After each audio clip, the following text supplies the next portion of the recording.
Hey guys, this is Burt, and I am here with a movie review today. And the movie I am reviewing is Hellboy, the one that just came out. So I'm going to say straight up, I was actually quite excited for this film. I know a lot of people weren't too impressed by the trailers, and I didn't think they were anything particularly spectacular or that amazing. But it looked like a fun and a quirky film to me, and I was about half right on that. So I'm going to say straight away that I will give this film credit for trying. And at some points it tried its little heart out. So, I mean, the people behind it clearly knew they had to do something to make it stand out. With all the things, the Shazams and the friggin' Endgames and Captain Marvels and all that, all these big studios, Lionsgate were like, we need to do something to make this movie stand out. And they did go all out to do that. So, instead of just letting people sort of adjust to the water, they throw the audience immediately into this world full of monsters and magic and demons and all that kind of stuff.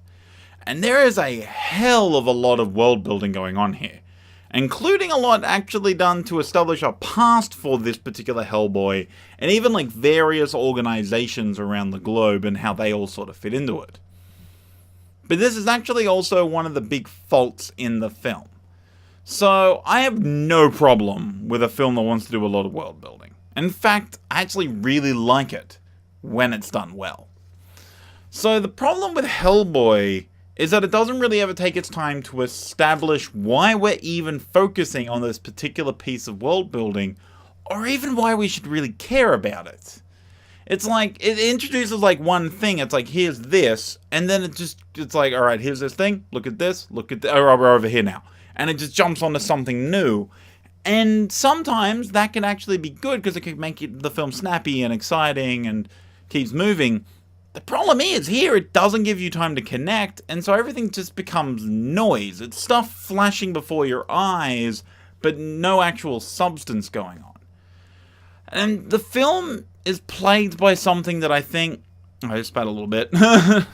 It's plagued by something that I think is a bit of a problem in mainstream action films, or almost fantasy-esque films especially.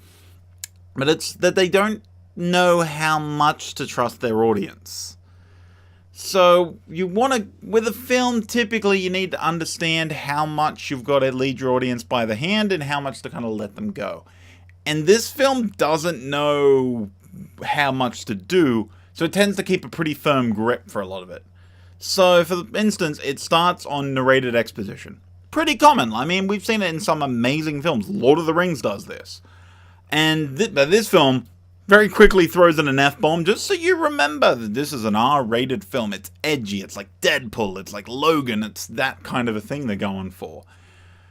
But then, the problem is it does all this narration of backstory and elements, only to then repeat that exact same information, sometimes with a little bit, nothing's really added to it, it's just shifted around a little bit. But they do that 2 more times, at least. I could have missed some things in this film where they repeat that information again. But at least you have exposition, and then at least 2 more times they repeat what the exposition has already told you. The film clearly isn't sure if you're going to remember the thing. It only told you 40 minutes ago. If even that, because I wasn't keeping an accurate count. And the problem is then that all this excess useless fluff only leads to pacing issues throughout the film, as it drags from plot point to plot point because it decided to fill you in with characters and information that honestly they don't do enough, that you could have cut them with almost no impact to the film as a whole. They could, there are so many characters in this movie that did not need to exist for the narrative. They have they have a very quick side arc where it's we're introducing this character. You don't have time to care about them. We're just going to give you the information about them. And then within the span of 15 minutes, they're gone. Their whole plot has been done. And that's all you've got to remember them for. And it's just weird. And it just causes the film to just drag real bad the entire way. At one point in the film, I was like, oh, okay, cool. I heard that there was pacing issues, and I was watching it, and I'm like, oh, it's not that bad, because we're already leading up into the climax. Little did I know at that point that was only halfway through the film. I had another hour to go. And that hour dragged even worse. It was not good. But on something that I will say is good was actually the costumes and the makeup and even a lot of the special effects.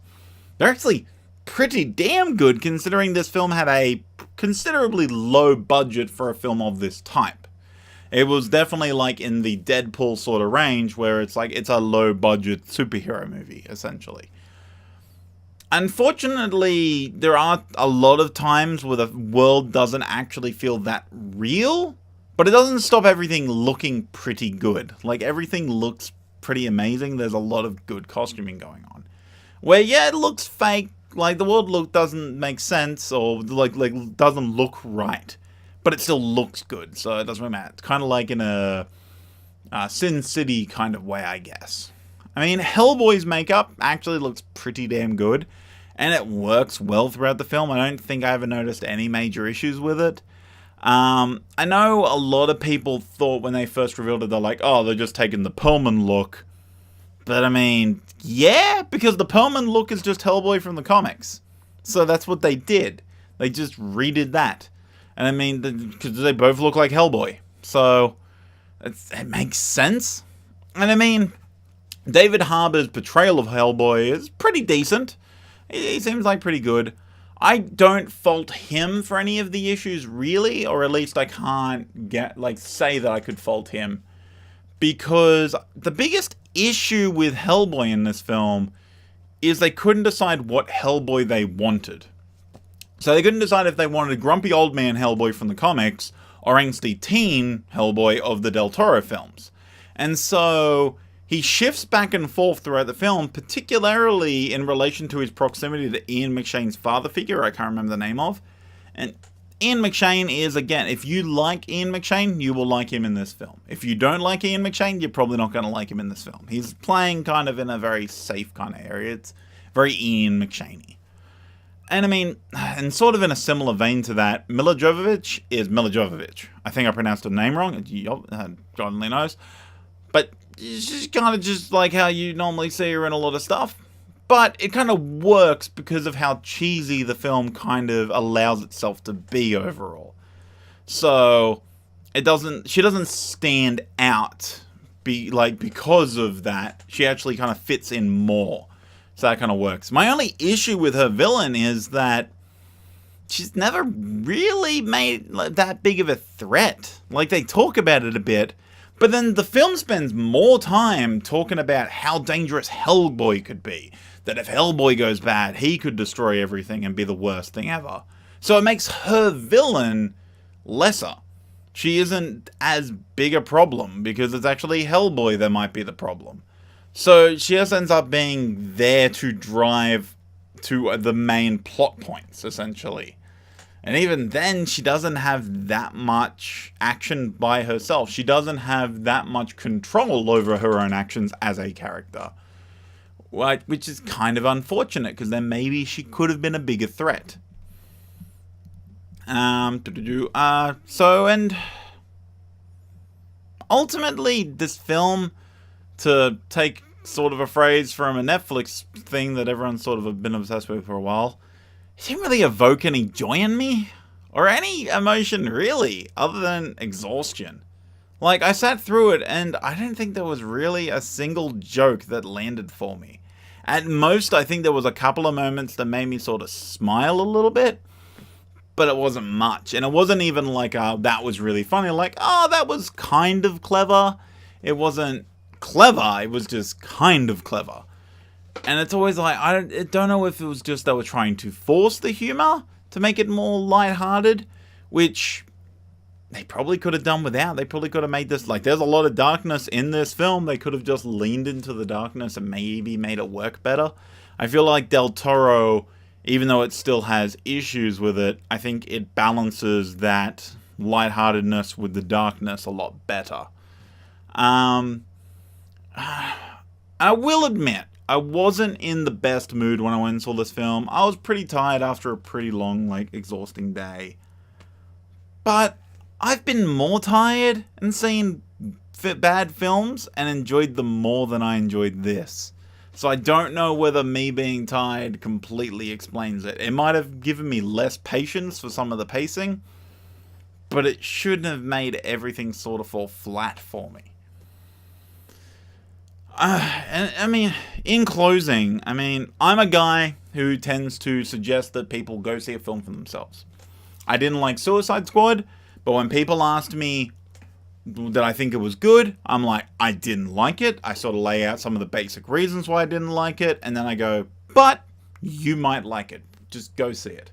And there are certain movies like that, like even Venom. Venom is badly shot, but I feel like there's still movies you can watch on a big screen and get something out of watching them on a big screen. I don't think you need to see Hellboy on a big screen. There's a few moments that are all in the trailers, essentially, that look kind of cool. You're like, oh, that's pretty awesome. Like, it looks pretty cool, except it's still a flat moment overall. Like, there's nothing really attached to it to give it any emotional weight. It's just like, oh, cool. It's like the giant guy with blade arms. Like, that's cool, I guess. But you don't need to see it on a big screen. I really recommend you wait till this comes on streaming and you just throw it on one night, because then if the pacing's dragging for you, you can just go do something else. And if you enjoy it, you can sit there and watch it. Like, it's the best of both worlds situation. You're not stuck in a cinema with it. I mean, it's been like 2 days since I saw it, and I had a really long night last night, so I'm a bit tired right now. But my attitude about that film hasn't improved. Sometimes with bad films, I'm like, you know what? I might see it again. Venom, I saw twice to see if what I felt about it was accurate, and my feeling didn't change on it. Hellboy, I do not want to sit through again. I just do not want to suffer through that experience. Unless I was going with someone. Like, if Chris was like, oh, I really want to see Hellboy, then I'll be like, cool, I'll go see it again. Because at least then I know, like, we can sort of, like, enjoy it together. Even in its badness. We do that with some films like Assassin's Creed, but I don't know. In this case, it's a drag of a film. Ultimately, it gets 2 out of 5 stars for me. I wanted to like this movie, and I just couldn't. So it's a 2-star film for me. But anyway, guys, thanks for watching. Let me know if you've seen Hellboy already. Let me know your feelings in the comments below. I've seen a couple people that actually seem to enjoy it. I think it's currently on Rotten Tomatoes, or at least the lowest rated film of this year. Or it's pretty damn close. It's way lower than I thought. It was like 11% or 10% when I last saw. And I don't blame those. I mean, and then it's bad because it's not even a case of like it's just getting low reviews. Like, I was looking at some of the numbers and they're all like 0.5 stars out of 5 or 1 star out of 10 and stuff like that. So it's not great. But yeah, I'd be interested. I've seen some people that did like it though. Some people found it really enjoyable. So that's cool. Like, I'd be interested to see if there is anyone. If anyone kind of can point out something that makes me go like, oh, maybe I should see it again. That might be nice. I might sit through it if I think there's something I might have missed. If I just didn't connect with something enough that maybe I could on a second screening on a better day. But also, if you like this video, make sure you hit that like button. You can hit the dislike button, but I prefer the like button. I think it's the happier button. And if you're new to the channel, I don't know why I was squinting so much just then. But if you're new to the channel, also make sure you hit that subscribe button. That will keep you up to date with all of the new reviews and reactions and gameplays and stuff that we do here. We're still rejigging some of our group stuff. We're in talks to do more multiplayer, probably more Apex Legends. Chris is in like talking about being able to do some stuff soon. We're just gonna rework. Like, he has a whole segment kind of thing he's looking at. So does George, actually. Like, both of them are kind of working on like how I've jumped into doing film stuff. They're both coming up with like, oh, I could do like this. So we're sort of working out the details there to sort of work out how it's going to work. And then once everything's kind of like settled for them in like home life and stuff, we can kind of work it out. We might see their stuff start coming out. So there's all that to look forward to. And if you want to know when it comes out, the moment it comes out, you make sure you hit that little bell, you ding ding with the cowbell. But anyway, thanks for watching, guys, and I will see you in the next video. This has perhaps been the most fun I've had watching a live-action superhero film ever. The only thing that beats it out is Spider-Verse, and that's if I'm counting all superhero films. Like, I love the MCU. I don't think they've had a movie this fun.